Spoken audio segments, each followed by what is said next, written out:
Good morning बच्चों, मैं Ujjwala Satav new Catholic mission school की तरफ से क्लास 4th में हिंदी पढ़ाने आई हूँ। अपनी हिंदी की 2 बुक्स है, एक हिंदी व्याकरण और दूसरी फुलवारी। आज हम पढ़ेंगे फुलवारी की बुक में से लेसन 1। लेसन 1 का नाम है मुस्कानों से भर दो घरवन। ये एक कविता है। इस कविता में कवि मुस्कान के बारे में महत्वपूर्ण बातें बता रहा है कि बिगैर मुस्कान के जीवन निरर्थक है।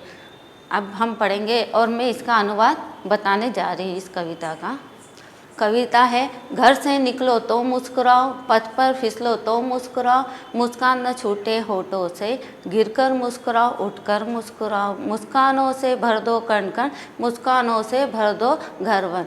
इस पोयम में कवि कह रहा है कि आप घर से निकलो तो निकलते समय हमेशा आपके चेहरे पर मुस्कान होनी चाहिए।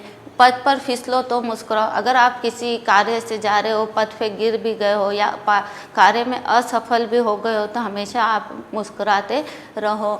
मुस्कान न छूटे होठों से, आपके चेहरे पर हमेशा मुस्कुराहट होनी चाहिए जिससे उत्साह और खुशी आपके चारों ओर रहेगी। गिरकर मुस्कुराओ, उठकर मुस्कुराओ। गिरकर मुस्कुराओ का तात्पर्य यह है कि अगर आप किसी कार्य में असफल हो गए तो उस कार्य को करने के लिए फिर से उठो और फिर से दुगनी शक्ति से उठकर उस कार्य में लग जाओ और हमेशा मुस्कुराते रहो। मुस्कानों से भर दो कण कण, मुस्कानों से भर दो घरवन। आपके मुस्कान से दुनिया में जितनी भी जगह है भर दो। घर और घर का हर कोना कोना मुस्कान से भर दो। अब हम सेकेंड पैराग्राफ पढ़ेंगे।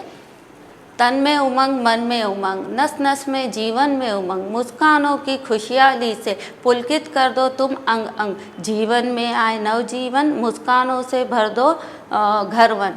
इस पोयम में कहा है तन में हमारे शरीर में, मन में और हमारे जीवन में इतने उमंग उत्साह भर, मुस्कानों की खुशहाली से खुशियाँ भर जाती है। पुलकित कर दो तुम अंग अंग, तुम अपने शरीर का हर अंग आनंदित कर दो। जीवन में आए नव जीवन, आपके जीवन में मुस्कान के कारण नया जीवन आए। मुस्कानों से भर दो घरवन, तुम अपनी मुस्कानों से घरवन का हर एक कोना भर दो। हम पढ़ेंगे अब तीसरा पैराग्राफ। चल पड़ो जिधर ही मुस्कुराओ, पग पग पर उजियारे छिटकाओ, हो जाए सुमय सुगम पथ, हंस हंस कर फूल बिछा जाओ, मुस्कानों से भर दो कण कण, मुस्कानों से भर दो घरवन। कवि कह रहा है कि जिधर भी आप चलो, जिधर भी कदम रखो, उस पग पर आप मुस्कानों से खुशियाँ फैला दो। हो जाए सुमन सुगम पथ, आपके मुस्कान से सभी कार्य सरलता से हो जाए। हंस हंस कर फूल बिछा जाओ, आपके हंसी के कारण सब दूर खुशियों के फूल बिछ जाए। मुस्कानों से भर दो कण कण, मुस्कानों से भर दो घरवन, आपकी मुस्कानों से घर का कोना कोना, दुनिया का कोना कोना भर दो। अब हम इसके शब्दार्थ देखेंगे। अब हमने कविता पढ़ी, अब हम कविता के शब्दार्थ देखेंगे और उनका अर्थ देखेंगे। पहला है तन, तन यानी शरीर, मन, मन यानी हृदय, पुलकित यानी आनंदित, उमंग यानी उत्साह, उजियाली यानी प्रकाश, सुगम यानी आसान, रास्ता यानी पथ, कण यानी सबसे छोटा टुकड़ा, नव यानी नया, पग यानी कदम। ये हमने अभी शब्दार्थ पढ़े हैं। अब हम इसके बाद पाठ 11 में क्वेश्चन नंबर 1 बहुविकल्पिक प्रश्न पढ़ेंगे। इसमें पहला क्वेश्चन है, सही विकल्प के सामने राइट का चिन्ह लगाना है। इसका फर्स्ट है, कवि घर, वन और कण कण किससे भरना चाहता है।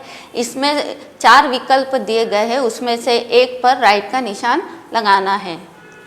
जो पहला है धन से, अनाज से, मुस्कानों से, गानों से। तो हमारा इसमें सही आंसर होगा मुस्कानों से, क्योंकि कवि घर, वन और कण कण मुस्कानों से ही भरना चाहता है। हम सेकेंड है, तन, मन और जीवन में क्या लाने की बात कही गई है। कवि द्वारा तन और मन के जीवन में क्या लाने की बात कही है। उमंग, तरंग, शक्ति, निडरता। तो इसमें आंसर आएगा उमंग। कविता में कौन सा जीवन जीने की प्रेरणा दी गई है? निर्भीकता, हंसी खुशी भरा, ऐश्वर आराम से, भक्ति भरा। तो कवि ने हंसी खुशी भरा जीवन जीने की प्रेरणा दी गई है। ये हो गए हमारे बहुविकल्पी क्वेश्चन। अब आएगा क्वेश्चन नंबर 2, रिक्त स्थानों की पूर्ति कीजिए। इसमें दिए गए शब्दों को ही इसमें खाली रिक्त स्थान में भरना है। इसमें पहला है कवि घर, वन और कण कण को भरना चाहता है। किससे भरना चाहता है? तो कवि मुस्कानों से भरना चाहता है। पहले में आएगा मुस्कानों से। दूसरा है मनुष्य को जीवन जीना चाहिए। मनुष्य को कैसा जीवन जीना चाहिए? हंसी खुशी। मनुष्य को कैसा जीवन जीना चाहिए? हंसी खुशी। थर्ड है तन मन और जीवन में। तन मन और जीवन में होना चाहिए। तन मन जीवन में क्या होना चाहिए? उमंग। हमारे तन मन और जीवन में क्या होना चाहिए? उमंग होनी चाहिए। मनुष्य जिधर भी जाए उधर ही रहना चाहिए। मनुष्य जिस ओर भी जाए, जिस में क्या होना चाहिए? मुस्कुराते हुए। मनुष्य को हमेशा मुस्कुराते हुए रहना चाहिए।